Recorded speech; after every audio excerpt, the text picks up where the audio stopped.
Javier se despertó con el sonido de sirenas aullando en la distancia.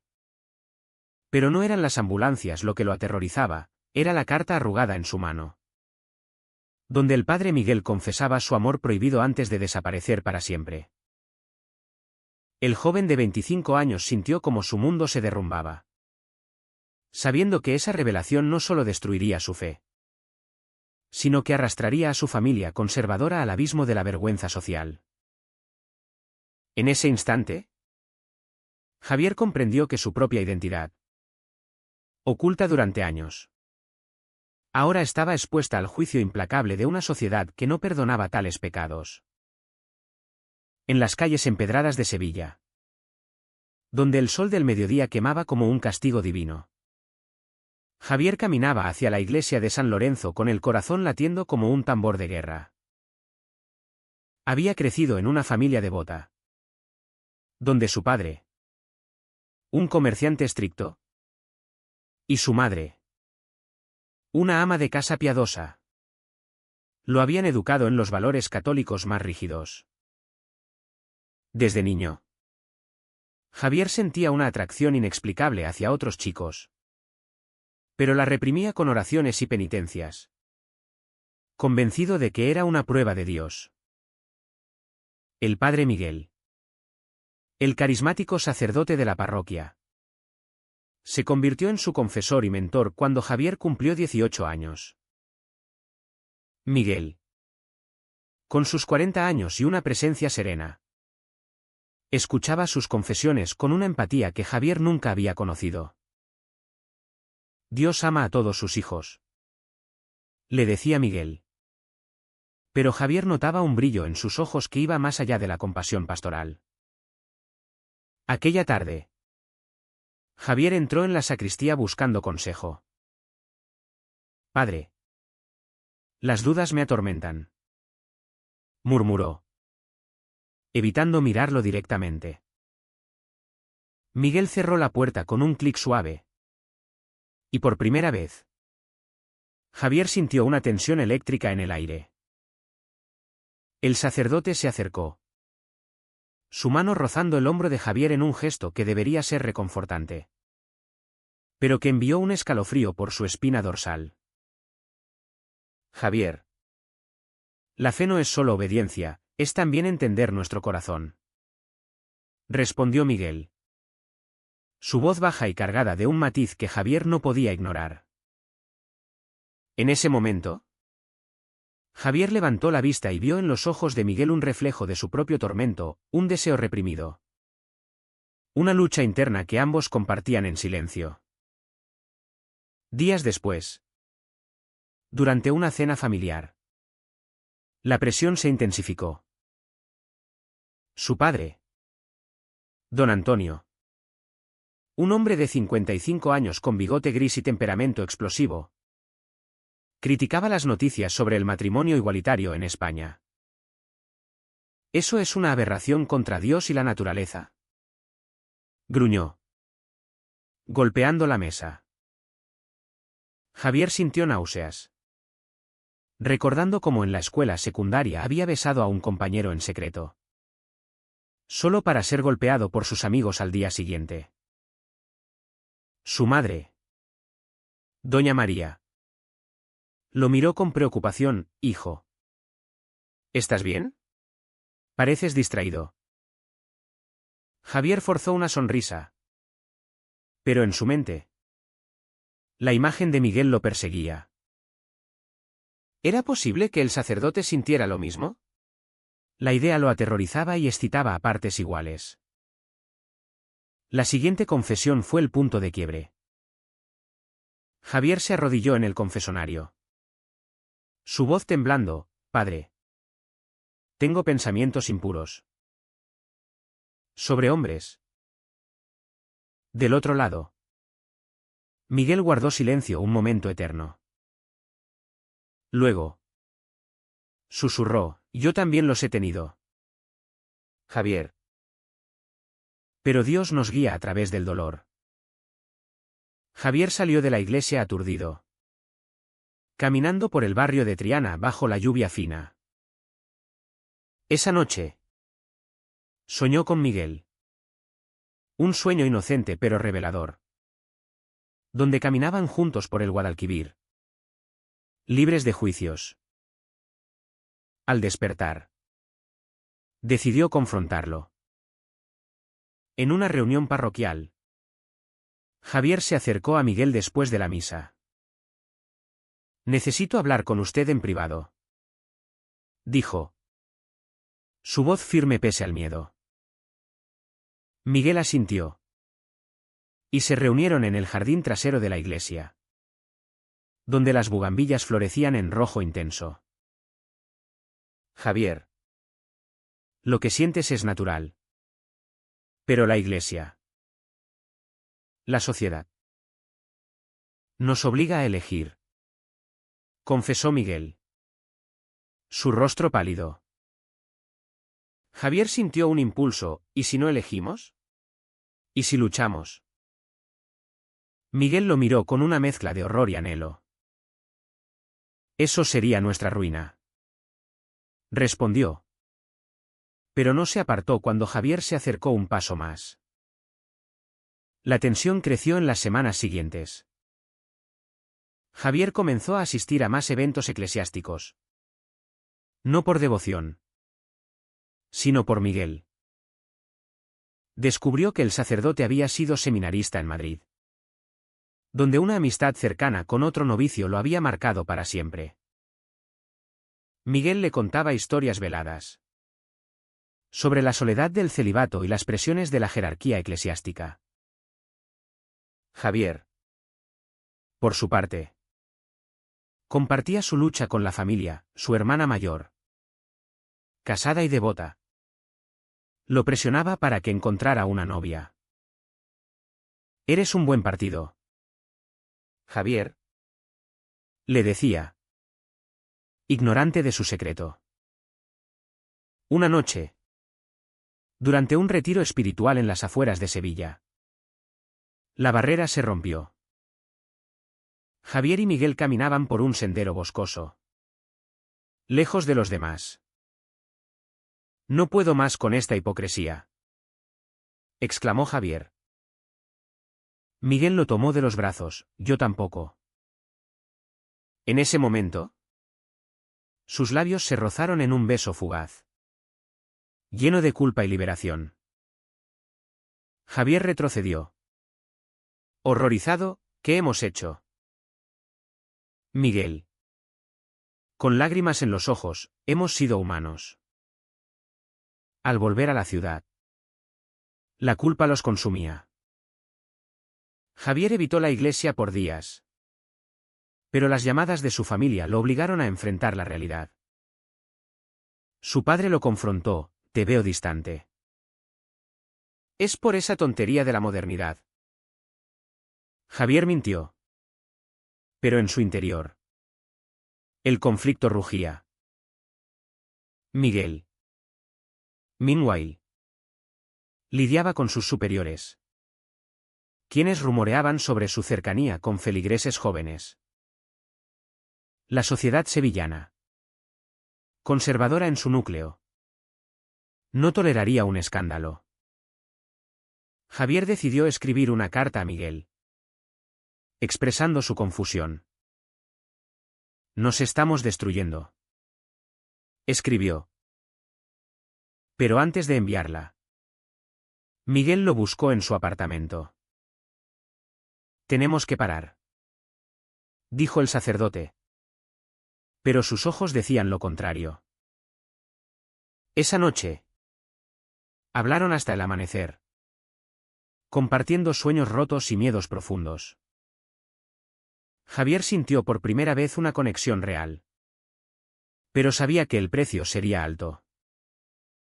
La relación entre Javier y Miguel se volvió un secreto a voces en sus mentes.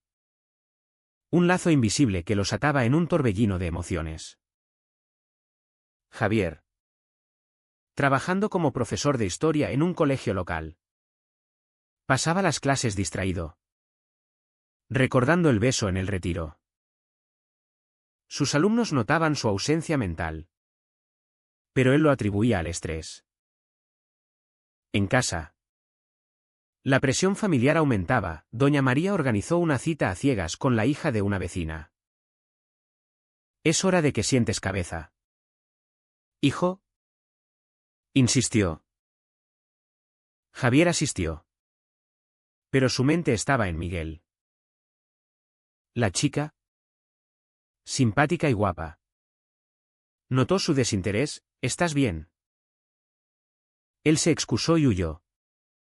Caminando por el alcázar bajo la luna, donde llamó a Miguel. «Tenemos que vernos», susurró al teléfono. Miguel. En su celda parroquial. Dudó, es peligroso. Pero accedió. Y se encontraron en un café discreto en el barrio de Santa Cruz.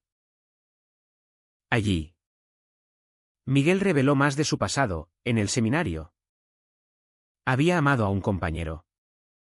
Pero la iglesia los separó, enviando al otro a una misión lejana. Elegí el sacerdocio por miedo, confesó. Javier sintió empatía. Yo elegí el silencio por mi familia. Pero en ese momento, un feligrés los vio juntos, frunciendo el ceño. La paranoia creció. Días después, Javier enfrentó un conflicto ético. Su mejor amigo, Carlos, un abogado gay asumido, lo invitó a una manifestación por los derechos LGBT en la Plaza de España. «Ven, Javier. Es hora de que salgas del armario», le dijo. Javier rechazó, temiendo que lo vieran con Miguel. Pero Carlos insistió, «Vives en una cárcel que tú mismo construiste». Javier reflexionó, ¿era correcto ocultar su identidad mientras Miguel predicaba sobre honestidad desde el púlpito? Miguel, por su parte, lidiaba con la jerarquía. El obispo lo llamó a una reunión en la catedral. «He oído rumores, Padre Miguel». Su cercanía con ciertos jóvenes. Miguel negó todo. Pero el obispo lo advirtió, la iglesia no tolera debilidades. Regresando a la parroquia, Miguel oró por horas, cuestionando su vocación. ¿Era su amor por Javier un pecado? ¿O una llamada divina a la autenticidad? La crisis estalló en una cena familiar. Don Antonio anunció que Javier debía ayudar en la parroquia más, para fortalecer su fe. Javier palideció, sabiendo que eso significaba más tiempo con Miguel. Durante una preparación para la Semana Santa, Javier y Miguel trabajaron juntos en los pasos procesionales. En un momento a solas, Miguel lo abrazó, «No puedo resistirme más». Javier correspondió. Pero un ruido los separó. Era la hermana de Javier, que los vio desde la puerta. Ella huyó, conmocionada. Al día siguiente, la hermana confrontó a Javier. «Es un pecado mortal. ¿Con un sacerdote?». Javier suplicó silencio. Pero ella, devota, luchaba con su conciencia. «Piensa en papá y mamá», dijo. Javier sintió el peso de la traición. Había arrastrado a su familia al caos. Miguel, enterado, decidió renunciar. «No puedo seguir así». Pero Javier lo detuvo. «Luchamos juntos». La sociedad sevillana comenzó a murmurar. Un artículo en un periódico local criticaba la decadencia moral en la iglesia. Sin nombres. Pero Miguel lo sintió como una amenaza. Javier, en su trabajo, enfrentó prejuicios. Un colega homófobo bromeaba sobre maricones en la educación. Javier cayó. Pero internamente ardía. En una noche tormentosa, Javier y Miguel se reunieron en un parque remoto. Debemos decidir, dijo Javier. Miguel propuso huir a Barcelona, donde nadie nos conoce. Pero Javier rechazó, eso es cobardía. Enfrentemos la verdad. Miguel lloró, perderé todo. Javier respondió, ya lo hemos perdido al mentir. La decisión los dividió. Miguel optó por confesar al obispo. Pero Javier lo convenció de esperar. En cambio, Javier habló con Carlos, quien le aconsejó terapia. Acepta quién eres, dijo. Javier asistió a una sesión, donde el terapeuta exploró su trauma, el rechazo social en la adolescencia, la presión familiar. Salió fortalecido.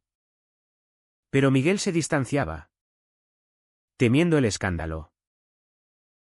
Una traición inesperada llegó cuando la hermana de Javier, incapaz de guardar el secreto, lo contó a doña María.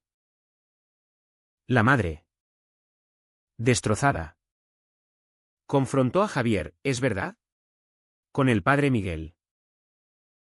Javier negó al principio, pero luego admitió, lo amo. Mamá. Doña María lloró, esto destruirá a tu padre. Javier sintió el golpe, su elección hería a los que amaba. Miguel, al saberlo, decidió actuar.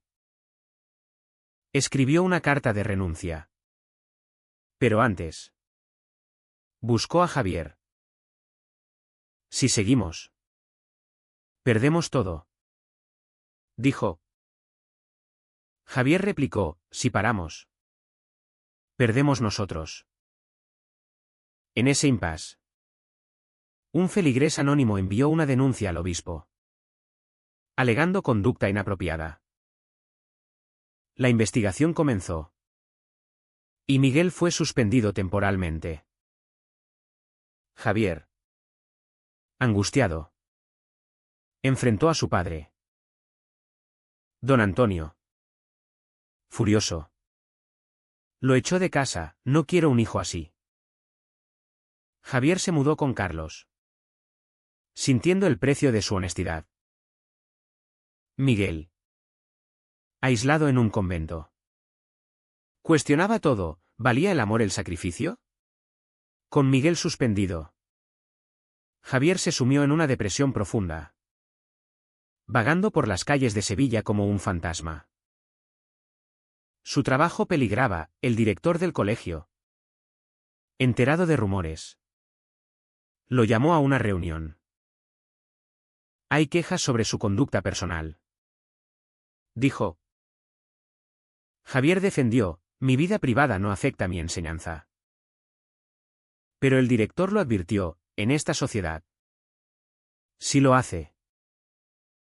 Javier sintió la discriminación como un puñal, recordando como en España, pese a las leyes progresistas, el conservadurismo rural persistía.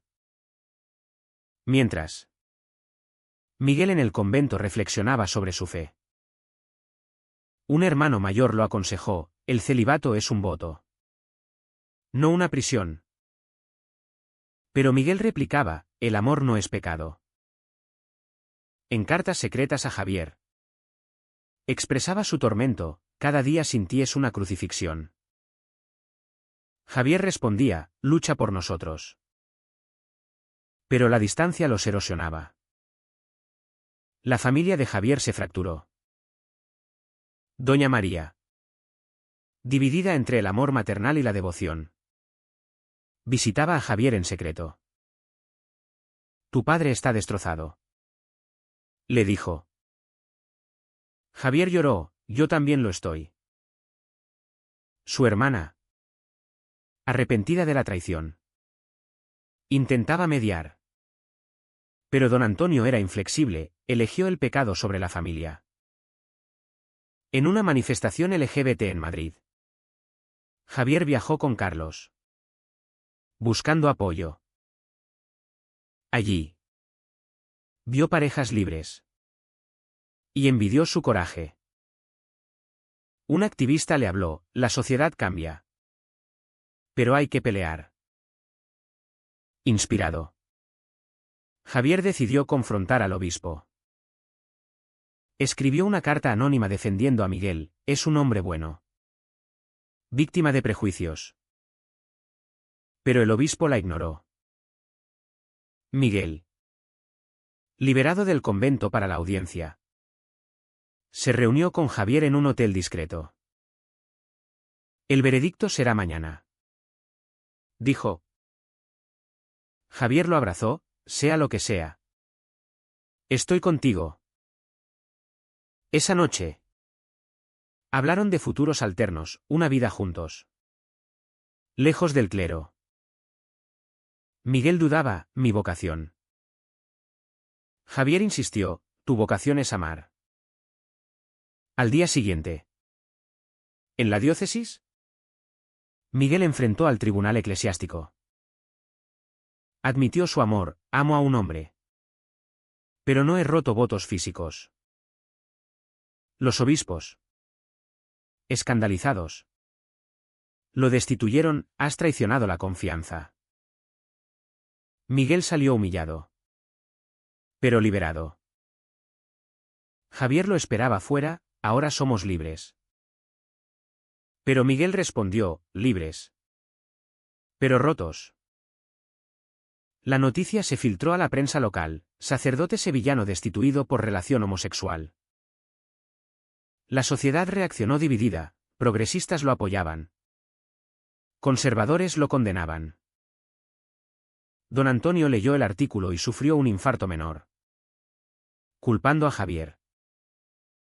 En el hospital, Javier visitó a su padre: papá, lo siento. Don Antonio, débil, murmuró: elegiste mal. Miguel, ¿sin sotana? Buscó trabajo como consejero social. Javier lo apoyaba. Pero el estigma los perseguía. Vecinos murmuraban. Amigos se alejaban. En una cena con Carlos, Miguel confesó: perdí mi propósito. Javier replicó: tu propósito soy yo. Un giro inesperado llegó cuando la hermana de Javier, motivada por la culpa, organizó una reunión familiar. En la casa, con don Antonio recuperado, Javier y Miguel se presentaron juntos. Esto es lo que soy, dijo Javier. Don Antonio explotó: fuera. Pero doña María intervino: es nuestro hijo. La discusión escaló, revelando prejuicios profundos. Miguel, defendiendo: el amor no es pecado. Don Antonio replicó: para la Iglesia, sí. Javier, herido, salió con Miguel. Esa noche, en un puente sobre el Guadalquivir, Miguel propuso: dejemos Sevilla. Javier aceptó: a Valencia. Un nuevo comienzo. Pero antes de partir, una traición final. Carlos, celoso de la relación, filtró detalles a la prensa, buscando atención. El artículo sensacionalista destruyó su privacidad: el romance prohibido del ex sacerdote. Javier confrontó a Carlos: ¿por qué? Carlos admitió: quería que fueras mío. Javier, traicionado por un amigo, sintió el aislamiento total. En Valencia, Javier y Miguel intentaron reconstruir. Javier enseñaba en un instituto progresista. Miguel trabajaba en una ONG LGBT. Pero el pasado los acechaba: llamadas anónimas, amenazas. Miguel cuestionaba: ¿valió la pena? Javier respondía: sí. ¿Por qué te tengo? La tensión culminó en una terapia conjunta. El terapeuta exploró sus daños, la pérdida de fe en Miguel. El rechazo familiar en Javier. Deben perdonarse, dijo. Miguel admitió, elegí el amor sobre Dios. Javier, elegí la verdad sobre la mentira. En Valencia. Javier y Miguel construyeron una vida frágil. Pero el eco de Sevilla persistía. Javier recibía cartas de su madre, suplicando reconciliación. Tu padre te extraña. Aunque no lo admita. Escribía. Javier dudaba, ¿volver y enfrentar el rechazo de nuevo? Miguel lo animaba, la familia es un lazo que no se rompe fácilmente. Pero él mismo lidiaba con la pérdida de su comunidad eclesiástica, asistiendo a grupos de ex sacerdotes donde compartía su historia. Una mañana, Javier encontró a Miguel orando en silencio. Aún creo, confesó Miguel. Javier sintió celos, más que en nosotros. Miguel negó, es parte de mí. Ese conflicto interno resurgía, recordando las misiones que Miguel anhelaba. Javier, en su trabajo, enfrentaba discriminación sutil, padres conservadores quejándose de un profesor gay. Él resistía, pero el estrés lo consumía. La alta tensión llegó con una visita sorpresa, don Antonio apareció en su apartamento. Vine a hablar, dijo. Su voz ronca. Javier lo invitó a entrar, con Miguel presente. La conversación fue tensa, destruiste nuestra familia, acusó don Antonio. Javier replicó, la destruye al mentir tanto tiempo. Miguel intervino, señor. El amor no destruye, el prejuicio sí. Don Antonio, recordando su infarto, admitió, tengo miedo de perderte para siempre. Lágrimas fluyeron. Y por primera vez, abrazó a Javier. No fue perdón total, pero un paso. Miguel, inspirado, contactó al obispo para una apelación. Quiero servir de otra forma, escribió. El obispo rechazó, has elegido tu camino. Miguel aceptó, enfocándose en la ONG, donde ayudaba a jóvenes LGBT. Javier lo admiraba, eres un pastor de otra manera. Pero una decisión controvertida surgió. Miguel propuso casarse, en España es legal. Javier dudó, ¿estás listo? Miguel afirmó, sí. La boda, discreta, fue un acto de desafío. Invitaron a la familia, doña María y la hermana asistieron. Don Antonio no. En la ceremonia, Javier sintió paz, pero también el vacío de ausencias. Meses después, un escándalo mayor estalló, un documental sobre abusos en la iglesia mencionó casos similares, comparando a Miguel. Aunque inocente, el estigma regresó. Javier defendió públicamente, nuestra historia es de amor, no abuso. La sociedad debatía, ¿era ético un sacerdote amar así? Miguel, herido, consideró mudarse al extranjero.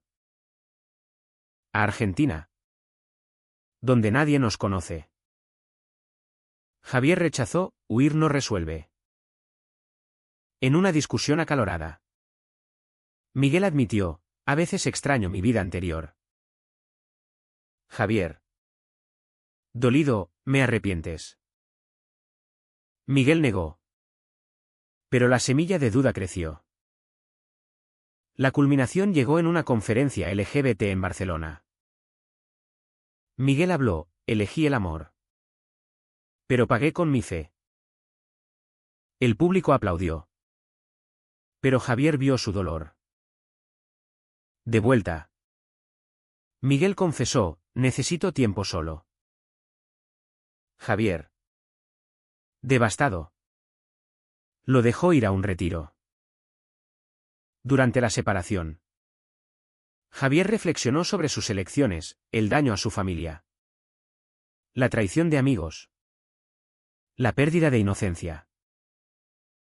Miguel regresó transformado, entendí que el amor y la fe pueden coexistir. Se reconciliaron. Pero con cicatrices. Años después. En una Sevilla cambiada. Javier y Miguel visitaron a la familia. Don Antonio.